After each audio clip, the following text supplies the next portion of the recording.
Hello everyone, welcome back to our YouTube channel ADR nursing classes. ADR nursing classes में आपका फिर से स्वागत है। आज अपन पढ़ेंगे फंडामेंटल फंडामेंटल में introduction of nursing and ethics, और क्या पढ़ेंगे, कोड ऑफ कंडक्ट्स पढ़ेंगे। ठीक है ना। तो इस वीडियो को यदि आप पहली बार देख रहे हो तो एडीआर नर्सिंग क्लासेस के यूट्यूब चैनल को सपोर्ट ज़रूर करिएगा। पिछली क्लासों में अपन ने एनाटॉमी पढ़ी थी, cell, tissue, skeletal system, muscles, joint और फ्रैक्चर पढ़े थे। और संडे के दिन अपन ने लाइव एमसीक्यू 100 एमसीक्यूज देखे थे, जो अपने पिछले 6 दिनों में पढ़ा। आज अपन इस वीडियो में पढ़ेंगे introduction to nursing ethics, nursing के ethics and code of conducts. इन टॉपिक से नर्सिंग एग्ज़ाम में आपके परफेक्टली 2 से 3 नंबर के क्वेश्चन ज़रूर आते हैं। 2 से 3 क्वेश्चन ज़रूर आते हैं, जितने भी नंबर का जैसा एग्ज़ाम हो नर्सिंग ऑफिसर के लिए। तो चलो अपन बिना किसी देरी के इस वीडियो को स्टार्ट करते हैं। सबसे पहले अपन देखते हैं फंडामेंटल्स, जो foundation and definition of nursing. Nursing, जो मॉडर्न नर्सिंग है, क्या है, जो मॉडर्न नर्सिंग है, इसकी फाउंडर कौन है? Florence Nightingale. क्या है, जो मॉडर्न नर्सिंग है उसकी फाउंडर कौन है? जो फ्लोरेंस नाइटिंगेल है, वो आपके फाउंडर ऑफ मॉडर्न नर्सिंग। ठीक है। उन्होंने क्या किया था? नोट्स ऑन नर्सिंग एक बुक लिखी थी। क्या लिखी थी? नोट्स ऑन नर्सिंग एक बुक लिखी थी। कब लिखी थी? 1859 में। कब लिखी थी? 1859 में ये बुक लिखी थी। और क्या है, इन्होंने बुक में क्या जिक्र किया था? Environmental theory. इन्होंने इन्वायरमेंटल थ्योरी के बारे में जिक्र किया था। बताया था कि इन्वायरमेंट से मरीज पर कितना असर पड़ता है, उसके आसपास की हवा, रहन सहन और शांति का वातावरण मरीज को ठीक करने में कितना लाभदायक होता है। इस थ्योरी का इन्होंने इस बुक में जिक्र किया था। Symbol of nursing, lady with the lamp. Note कर लीजिए, ये क्वेश्चन हर एग्जाम में आता है। लेडी विथ लैंप ऑप्शन दे रखे होते हैं 3-4 वैज्ञानिकों के, और आपके फ्लोरेंस नाइटिंगेल का भी नाम दे रखा होगा। ठीक है ना। तो आपको सिंबल ऑफ नर्सिंग में लेडी विथ द लैंप ये सिंबल पूछे या इसमें नाम पूछे तो फ्लोरेंस नाइटिंगेल है, इनका नाम लिखना है। ठीक है। और फर्स्ट नर्सिंग स्कूल, जो नाइटिंगेल ट्रेनिंग स्कूल क्या है, जो पहली नर्सिंग की स्कूल है, वो सेंट थॉमस हॉस्पिटल में खोली गई थी 1860 में। कब? 1860 में जो पहली नर्सिंग स्कूल थी वो खोली गई थी। ठीक है ना। कौन से हॉस्पिटल में? सेंट थॉमस हॉस्पिटल में खोली गई थी। ठीक है ना। और जो आपके लेडी विथ लैंप ये सिंबल, इसका क्वेश्चन आपके एग्जाम में जरूर आएगा, तो नोट कर लीजिएगा। एक क्वेश्चन इनमें से आपका जरूर आएगा। क्या आ सकता है? फाउंडर ऑफ मॉडर्न नर्सिंग किसे कहा गया है? तो आप लिखोगे फ्लोरेंस नाइटिंगेल को। नोट्स ऑन नर्सिंग बुक किसने लिखी? फ्लोरेंस नाइटिंगेल ने लिखी। कब लिखी? 1859 में लिखी थी। और इन्वायरमेंटल थ्योरी इन नर्सिंग किसने जिक्र किया? फ्लोरेंस नाइटिंगेल ने किया। ठीक है। Lady with the lamp, Florence Nightingale. ठीक है ना। या फर्स्ट नर्सिंग स्कूल कहाँ खोली गई? तो सेंट थॉमस हॉस्पिटल में। कब खोली गई? तो कब खोली गई? 1860 में, 1860 में खोली गई थी। ठीक है। अब डेफिनेशन देखते हैं। डेफिनेशन, नर्सिंग की डेफिनेशन देखते हैं। नर्सिंग है क्या एक्चुअली? नर्सिंग क्या है? autonomous and collaborative care of individuals of all age, families, group and community। क्या है ऑटोनोमस और कोलेबरेटिव केयर, पर्टिकुलर सभी एज या फैमिलीज या ग्रुप्स या कम्युनिटी को। ठीक है, ये अकॉर्डिंग टू आईसीएन की डेफिनेशन है, इंटरनेशनल काउंसिल ऑफ नर्सिंग। ठीक है, और क्या है, health promotion, disease prevention, care of ill dying patient. जब भी नर्सिंग में ये पॉइंट है वो सबसे इम्पोर्टेंट है कि नर्स एक क्या है, नर्सिंग में क्या है, हेल्थ को प्रमोशन किया जाता है, डिजीज का प्रिवेंशन किया जाता है और इलनेस में केयर की जाती है और डाइंग पेशेंट है उनमें भी केयर की जाती है। ठीक है, नर्सिंग क्या है, एक आर्ट है। नर्सिंग क्या है, एक आर्ट है जो आप काम करते हैं। ये क्या है, एक आर्ट है, एक कला है। माना कि आप किसी पेशेंट के कैनुला लगा रहे हो, ये एक कला है। क्या है, ये एक कला है। और नर्सिंग एक साइंस भी है। क्या है, नर्सिंग एक साइंस भी है। तो कैसे, साइंस कैसे है, एविडेंस बेस्ड नॉलेज, घटनाओं आधारित पर जानकारी मिलती है। जैसी घटना होती है उस आधारित पे आपको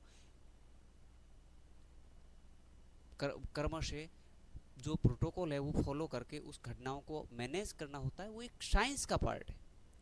और आप जो skill based, clinical skill based काम करते हैं, जो स्किल बेस्ड काम कर रहे हो, कैसे इमरजेंसी में आप उस इमरजेंसी को ट्रोमा के दौरान या कोई कैजुअलिटी हो गई है बड़ी, उस दौरान आप कैसे उसको हैंडल करते हो, जो आप अपने खुद के दिमाग के अनुसार उस चीज़ को बेस्ट से बेस्ट हैंडल करते हो, वो आपका स्किल है, क्लिनिकल स्किल है। तो वो है एक आर्ट है। और फॉलो कर उनको मैनेज करते वक्त जो आप प्रोटोकॉल फॉलो करते हो वो एक साइंस है।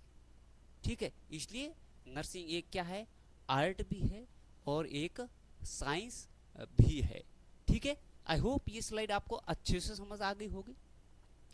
नोट कर लीजिए, इन स्लाइड में से एक आपका क्वेश्चन एग्जाम में जरूर आएगा 100%। इस स्लाइड में से जो भी कॉम्पिटिटिव एग्जाम है उनमें से एक आंसर क्वेश्चन आपको जरूर मिलेगा। नेक्स्ट देखते हैं अपन फॉर नर्सिंग मेटा पैराडाइज देखते हैं। क्या है, ये चार आपके पॉइंट है वो सबसे इम्पोर्टेंट है नर्सिंग में। यही है जो एक नर्सिंग के ढांचे को बनाते हैं। कैसे है, पेशेंट के बिना नर्सिंग अधूरी है।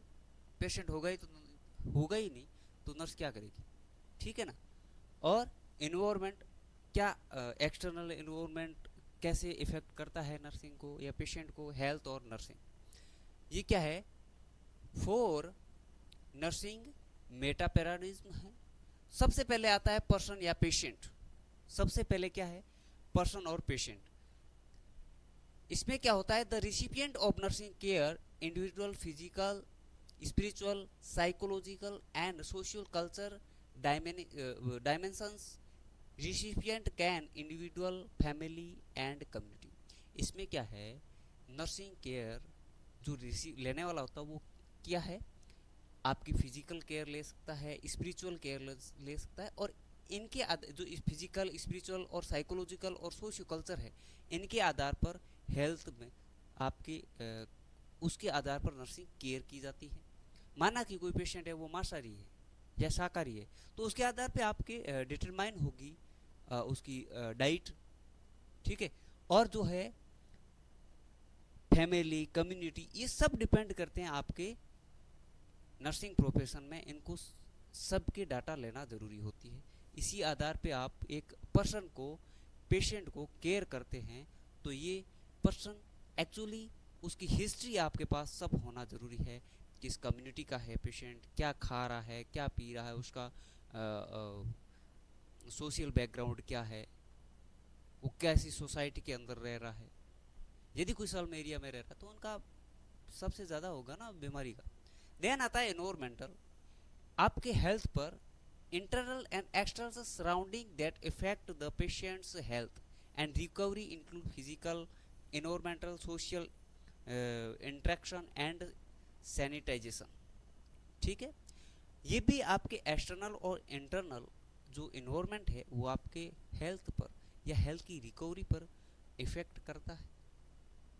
ठीक है, आप यदि एक गंदे वातावरण के अंदर रह रहे हैं तो आप कभी स्वस्थ नहीं हो सकते।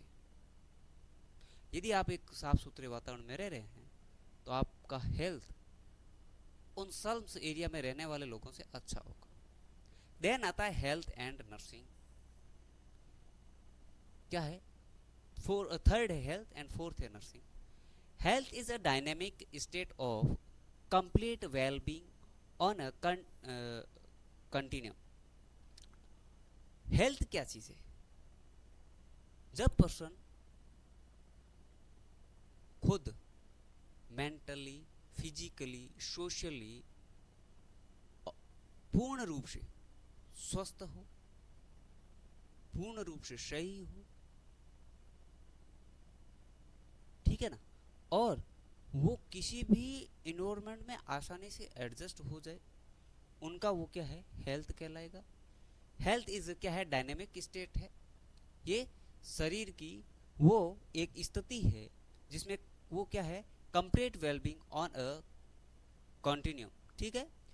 देन क्या? नर्सिंग क्या है? Recipient clinical actions, care plan and therapeutic intervention. जब आप पेशेंट को थेराप्यूटिक इंटरवेंशंस या नर्सिंग केयर प्लान्स के द्वारा और क्लिनिकल एक्शंस के द्वारा ट्रीट करते हैं, जो वो प्रोसीजर होते हैं, वो काम काज होते हैं, वो नर्सिंग है। ठीक है, ये है आपके 4 पैराडाइज्म। जो मेटा पैराडाइज्म है वो है नर्सिंग के।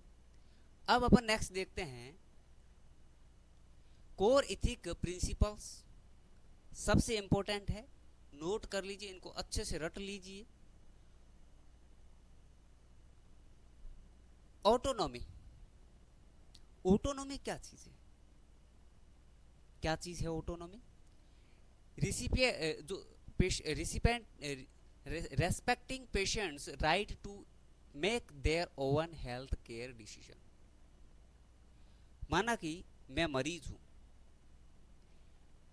मैं बोल रहा हूं, यदि कोई पेशेंट, यदि मैं ही पेशेंट हूं और मैं बोल रहा हूं मेरे को कोई भी सर्जरी की, यदि मेरे को अपेंडिक्स का ऑपरेशन करवाना है, डॉक्टर ने मेरे को कंसल्ट कर दिया कि आपको अपेंडिसाइटिस है, आपको ऑपरेशन करवाना, सर्जरी करवाना मस्ट भी जरूरी है, नहीं तो आपके ये चीज़ें हो सकती हैं। और मैं उस चीज़ को रिजेक्ट कर देता हूँ, मैं बोलता हूँ मेरे को ऑपरेशन नहीं करवाना। वो है एक ऑटोनॉमी। क्या है? वो है ऑटोनॉमी। जब मरीज को खुद के हेल्थ के बारे में डिसीजन वो खुद ले, वो खुद बताए कि मेरे को ये चीज करनी है, ये चीज मेरे को नहीं करनी है। ठीक है, ऐसा नहीं हो कि वो ट्रीटमेंट प्लान भी खुद करे। ट्रीटमेंट प्लान खुद नहीं करना, वो तो डॉक्टर ही करेगा कि भाई मेरे को पैरासीटामोल लगानी है कि नहीं लगानी है, आईवी लगाना है, टैबलेट देनी है, वो डॉक्टर का पार्ट है। वो पेशेंट कभी भी ऑटोनॉमी में नहीं आएगा, वो डिसीजन कभी ऑटोनॉमी में नहीं आएगा। ऑटोनॉमी में क्या चीजें आएगी? वो चीजें आएगी जो पेशेंट पर आधारित है। पेशेंट को अपन पूछते हैं, माना कि पेशेंट को कैथेटर डालना है, ठीक है, अपन पेशेंट को कंसल्ट करेंगे कि आपको ये चीज कैथेटर डालना चाहते हैं। उस टाइम पेशेंट मना कर दे तो वो चीज होती है ऑटोनॉमी के अंदर। अंडरपिन्स formed consent and refuse of treatment. Informed consent and refuse treatment. Nurse role adequate without forcing और मैनिपुलेटिंग। एग्जाम ट्रिगर में सबसे याद रखना, पेशेंट रेफ्यूजिंग सर्जरी क्या होगा, रेस्पेक्ट ऑटोनॉमी, उसका राइट है, तो वो ऑटोनॉमी में पेशेंट कोई सर्जरी से मना कर देता है, क्या है, पेशेंट कोई सर्जरी से मना कर दे तो वो आपके ऑटोनॉमी में आएगा। देन है बेनेफिसेंस। बेनिफिसेंस क्या है, duty to take positive action to do good and help other. क्या है इसमें, क्या है, पॉजिटिव एक्शन होता है, अपनी तरफ से अच्छा करना और अदर की हेल्प करना। प्रमोटिंग पेशेंट कंफर्ट सेफ्टी और वेलबींग, इसमें क्या है, पेशेंट की सेफ्टी कंफर्ट और उसके वेलबींग के बारे में प्रमोशन करना होता है। Nurse advocate for patient best clinical outcomes. Nurse एक क्या है, पेशेंट के लिए एडवोकेट है, वकील है, और पेशेंट को बताना है कि इस ट्रीटमेंट को करने से ये आपके आउटकम्स आ सकते हैं। एडमिनिस्ट्रेशन PRN पेन मेड्स क्या है, बेनिफिशियंस। यदि पेशेंट को आप पेन किलर दे रहे हो तो क्या है, पेशेंट दर्द में है, ठीक है, और डॉक्टर ने दर्द का इंजेक्शन लिख दिया, आपने पेशेंट को समझाया कि इस इंजेक्शन से आपको ऐसा ऐसा फ़ायदा होगा, दर्द कम पड़ जाएगा, पेशेंट ने यस किया, वो उसकी ऑटोनॉमी थी। और क्या है, आपने इंजेक्शन लगाया तो वो पेशेंट के लिए क्या है, बेनिफिशियंस है। ओके, अब नेक्स्ट देखते हैं अपन कोर इथिकल प्रिंसिपल्स, पार्ट 2 देखते हैं।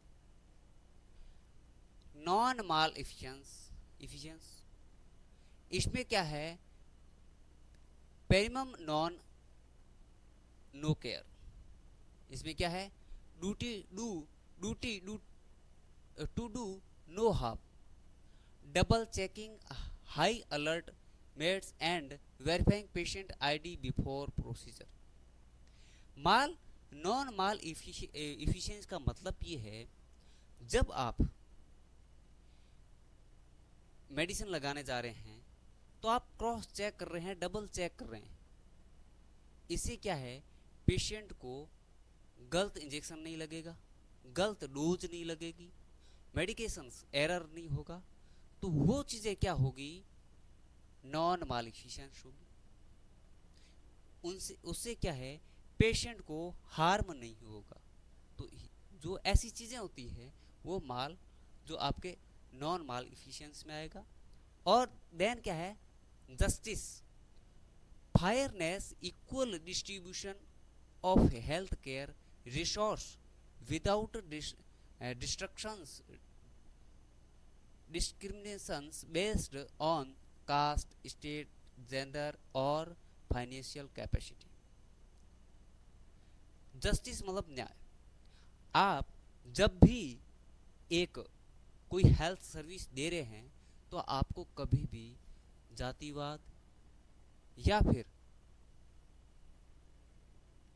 फाइनेंशियल रिच पेशेंट या फाइनेंशियल पुअर पेशेंट या फिर उसके जेंडर के आधार पर आपको कभी भेदभाव नहीं करना है, सभी को सम्मानजनक वो केयर देनी है, ठीक है ना, सभी को सम्मानजनक केयर देनी, वो चीज आएगी आपके जस्टिस के अंदर। देन क्या है, फेडेलिटी एंड वेरासिटी। फेडेलिटी क्या है कि प्रोमिस एंड लॉयल्टी। फेडेलिटी का मतलब है आप पेशेंट के पास गए, ठीक है, आप वापस आ रहे हो और पेशेंट ने बोला कि मेरे को ये चीज़ चाहिए या मेरे को ये चीज़ करनी है, तो आप उससे वादा कर रहे हो कि मैं 10 मिनट में वापस आ रहा हूँ और आप 1 घंटा तक वापस नहीं आए, तो ये चीज़ किसके अंदर आएगी, फेडेलिटी के अंदर। किसके अंदर आएगी, फेडेलिटी के अंदर आएगी। वेरासिटी क्या है, absolute truth truthfulness and honesty regarding health status. जो इसमें क्या आएगा, आप सच,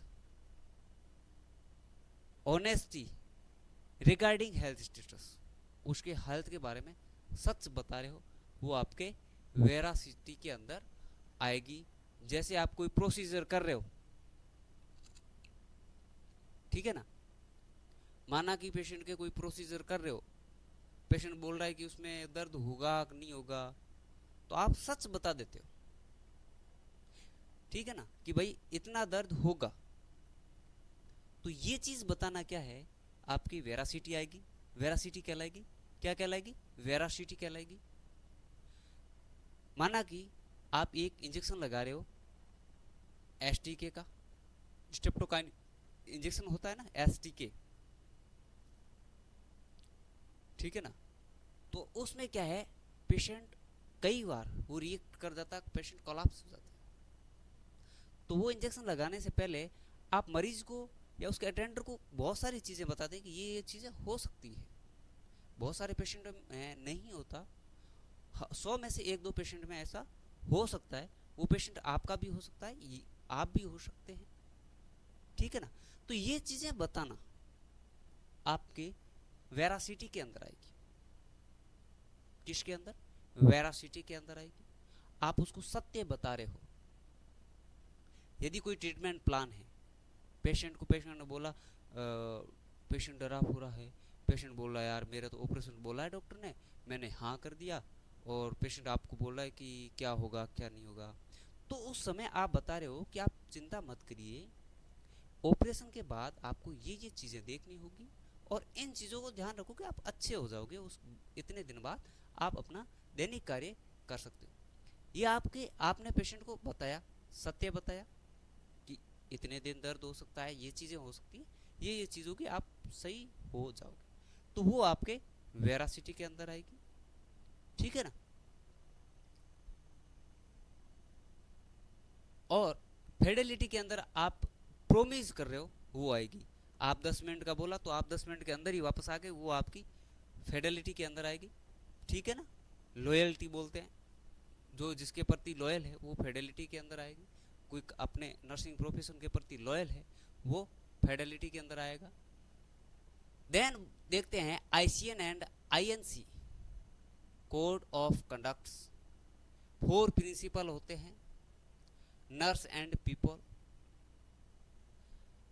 nurse and practice, nurse and profession, nurse and coworkers. इनमें से एक क्वेश्चन जरूर आएगा, आपको उठा के एक दे देगा, बोलेगा कि इसमें कोड ऑफ कंडक्ट्स में कौन सा एलिमेंट है या कौन सा नहीं है। तो इनमें से नोट जरूर करिएगा। Nurse and people primary duty to care recipients, respect human rights and customs, privacy.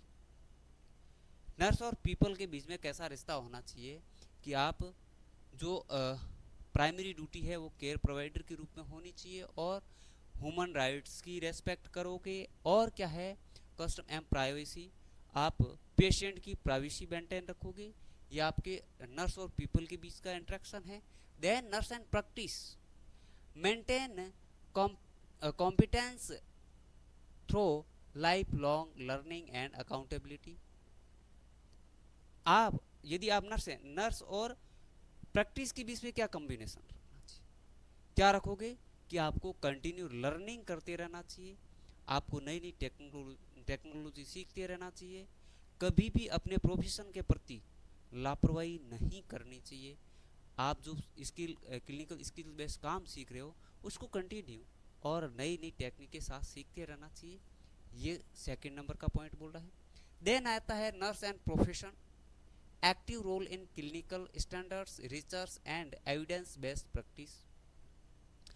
Profession, nurse and profession के बीच में क्या है, आप रिसर्च में भाग लें, नई चीज़ें रिसर्च करें और एक्टिवली रिसर्च करें ताकि पेशेंट को और बेनिफिट्स हो सके। एविडेंस बेस्ड प्रैक्टिस होनी चाहिए, घटनाओं आधारित प्रैक्टिस करनी चाहिए, जैसी घटना हुई उस पर रिसर्च करके प्रैक्टिस करो, ये चीज़ होनी चाहिए नर्स और प्रोफेशन के बीच में। देन क्या है, nurse and coworkers maintain collaborative respectful relationship and protect safety.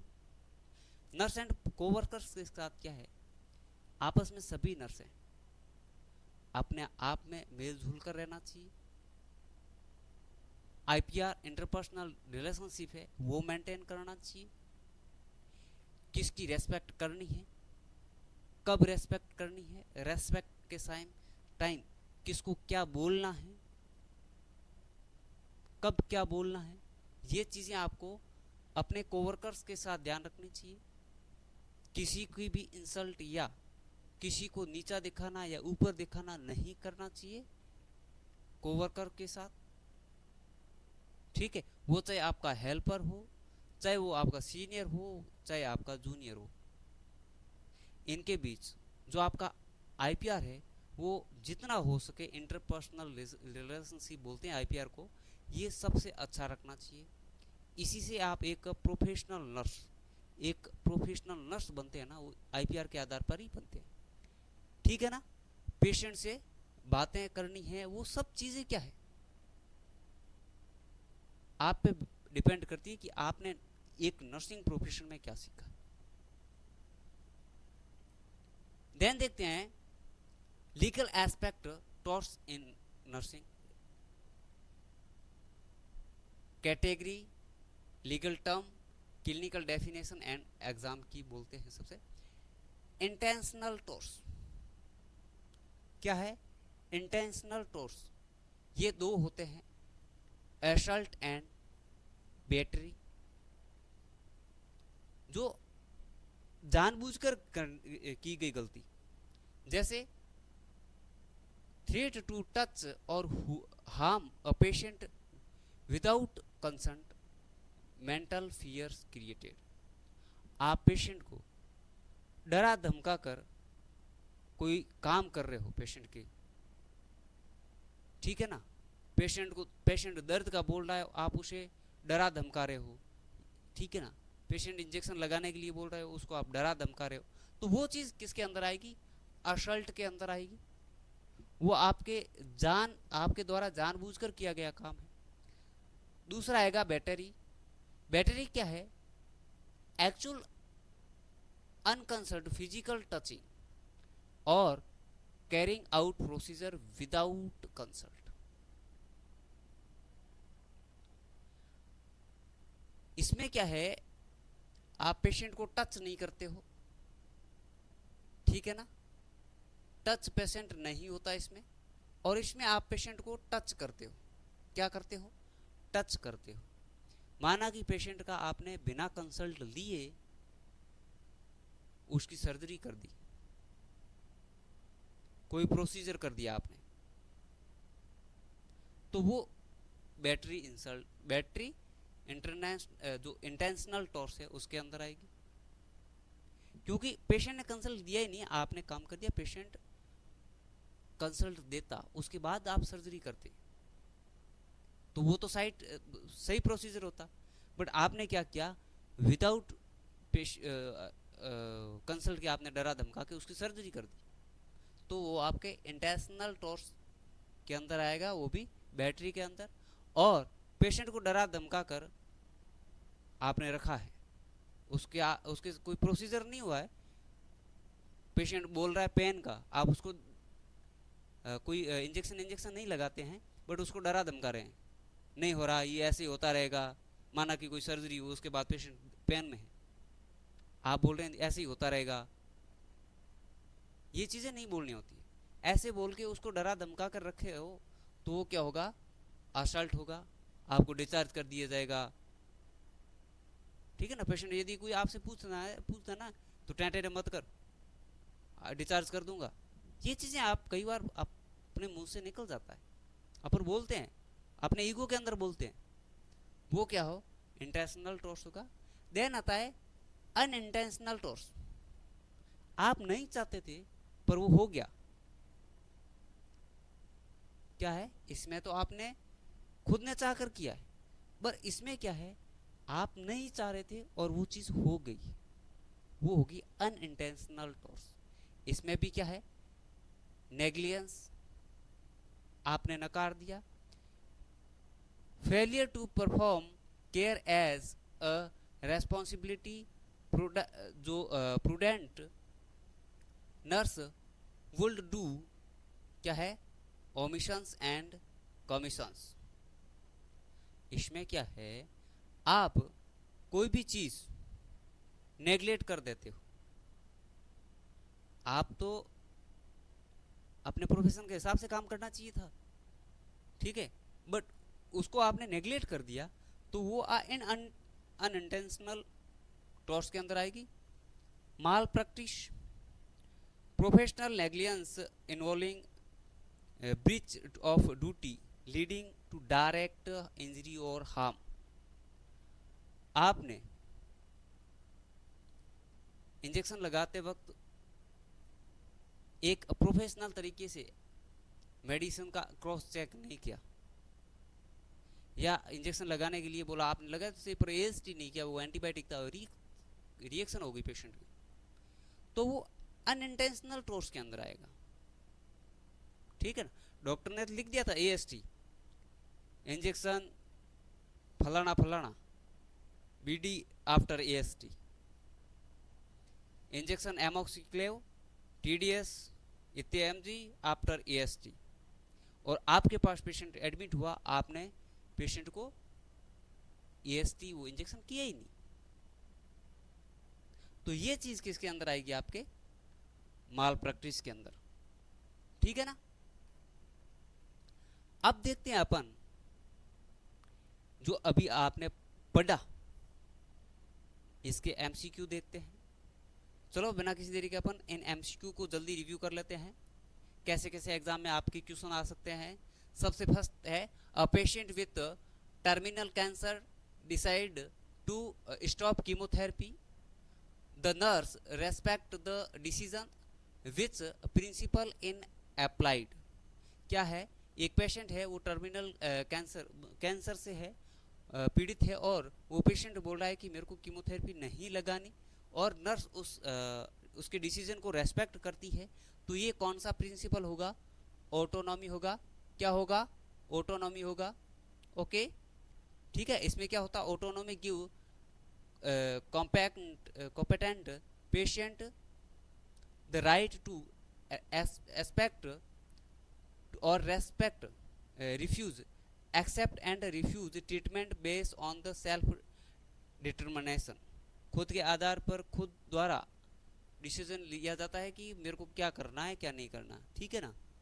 Second number क्या क्या है, the nurse double check insulin dose before administration to prevent hypoglycaemia, this action demonstration. क्या है, एक नर्स है, वो क्या है, इंसुलिन को लगाने से पहले डबल चेक करती है हाइपोग्लाइसीमिया, पेशेंट को हाइपोग्लाइसीमिया से बचाने के लिए, ठीक है ना। तो वो कौन सा होगा, आपका नॉन माल एफिशिएंस। कौन सा है, नॉन माल एफिशिएंस होगा। इसमें क्या है, पेशेंट को आप हार्म नहीं पहुंचा रहे, पेशेंट को क्या है, हार्म नहीं पहुंचा रहे हैं, ठीक है ना। नेक्स्ट देखते हैं अपन, a nurse threatened to administer a sedative injection forcefully if an uncooperative patient does not sleep. Example of, क्या होगा, assault। क्या होगा, assault होगा। पेशेंट है एक, वो माना कि वो साइको पेशेंट है, और आप उसको फोर्सफुली सेडेटिव लगाने की कोशिश कर रहे हो, ठीक है ना। वो आप उसको क्या है, uncooperative patient does not sleep forcefully if, ठीक है ना, वो उसको आप फोर्सफुली लगाने की कोशिश कर रहे हो, उसको डरा धमका रहे हो, तो वो क्या है, असल्ट के अंदर आएगा, ठीक है। और फोर्थ नंबर क्या है, एक्चुअल अनकंसर्टेड फिजिकल कांटेक्ट और performing a surgical procedure without sign inform consent legally term. क्या होगा, बैटरी होगा। इसमें क्या है, आपने क्या किया, पेशेंट के कंसल्ट लिया नहीं, आपने विदाउट कंसल्ट उसकी सर्जरी परफॉर्म कर दी, तो आपका वो बैटरी के अंदर आएगा।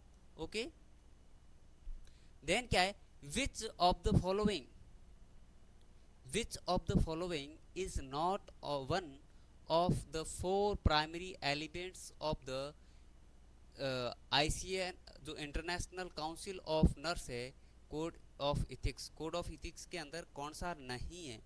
नर्स एंड पीपल है, नर्स एंड प्रैक्टिस है, नर्स एंड कोवर्कर्स है, एंड नर्स एंड हॉस्पिटल नहीं है, या क्या है, नर्स एंड प्रोफेशन है। क्या है?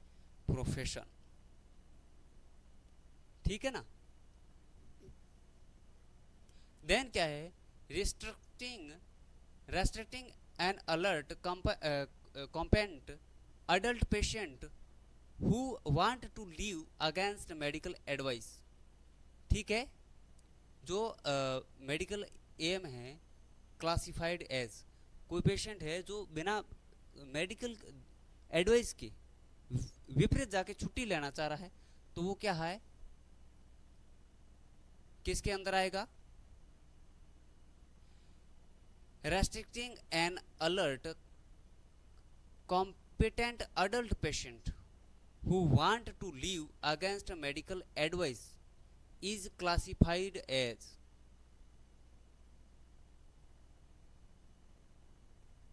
किसके अंदर आएगा? फॉल्स इम्प्रीसमेंट में आएगा। क्या है? फॉल्स इम्प्रीसमेंट में आएगा। कैसे?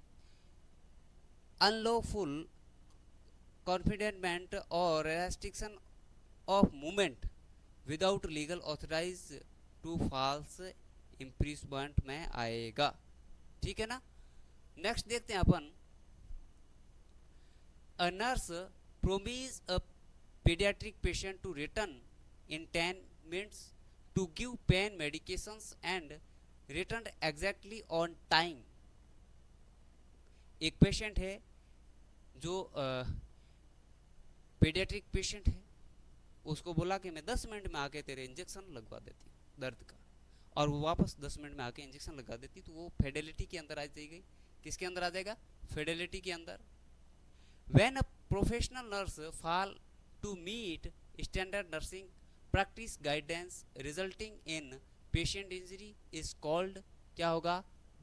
माल प्रैक्टिस हो जाएगी, माल प्रैक्टिस हो जाएगी। ठीक है ना। क्या है? पेशेंट को कोई आप स्टैंडर्ड फॉलो नहीं कर रहे हो और पेशेंट को इंजरी हो जाती है, तो वो आपके माल प्रैक्टिस के अंदर आएगा। किसके अंदर आएगा? माल प्रैक्टिस के अंदर आएगा। नेक्स्ट देखते हैं 9 नंबर का question, a patient ask the nurse if a procedure will be painful, the nurse aware honestly about the discomfort this applied. वो क्या होगा? वेरासिटी होगी, पेशेंट को आप सच बता देते हैं। 10 नंबर का क्वेश्चन क्या है, where should a nurse document the complete of an incidence variance report following the medical error. क्या है? आप internal risk management system only.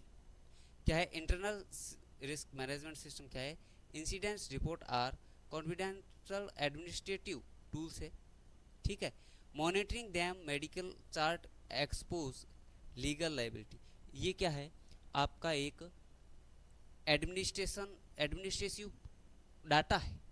इसमें आपको जो आपके इंटरनल रिस्क मैनेजमेंट सिस्टम है, इसमें यदि कोई हॉस्पिटल में घटना हो जाती है तो इसके आधार पे इसको रिकॉर्ड किया जाता है और इन घटनाओं का एक डाटा तैयार होता है पर ईयरली। उनके आधार पे फिर कमेटी बिठाई जाती है और उन घटनाओं को कैसे कम किया जा सकता है, इस पे ये चीज़ें सब एडमिनिस्ट्रेटिव जो एडमिन ऑफिस होती है उसके अंदर ये चीज़ें परफॉर्म होती है। तो ये था आपके आज फंडामेंटल का फर्स्ट डे। ठीक है ना। एनाटॉमी के बाद आपने आज फंडामेंटल पढ़ी है। ठीक है ना। नर्सिंग के कोड, इथिक्स। ठीक है ना। आई होप ये टॉपिक आपको बहुत अच्छा लगा होगा, और यदि आपका कोई क्वेश्चन है तो कमेंट सेक्शन में ज़रूर डालें, और इस वीडियो को लाइक शेयर कमेंट ज़रूर करें। और चैनल को सब्सक्राइब ज़रूर कर दें और अपने क्लासमेट्स और दोस्तों को बताएं कि एडिया नर्सिंग एक ऐसा प्लेटफॉर्म है जहाँ पे अच्छे से साधारण भाषा में हर टॉपिक को सरल और आसान भाषा में समझाया जाता है। ठीक है ना। और अपन एक अभी ई सीरीज़ लेके चल रहे हैं, तो इसका सपोर्ट ज़रूर करें। जितने सब्सक्राइबर हैं उतने व्यू नहीं आ रहे, तो ज़रूर इस वीडियो को शेयर ज़रूर करें। Thank you for watching, bye bye. मिलते हैं अपन एक नेक्स्ट वीडियो में, तब तक के लिए धन्यवाद। जय हिंद।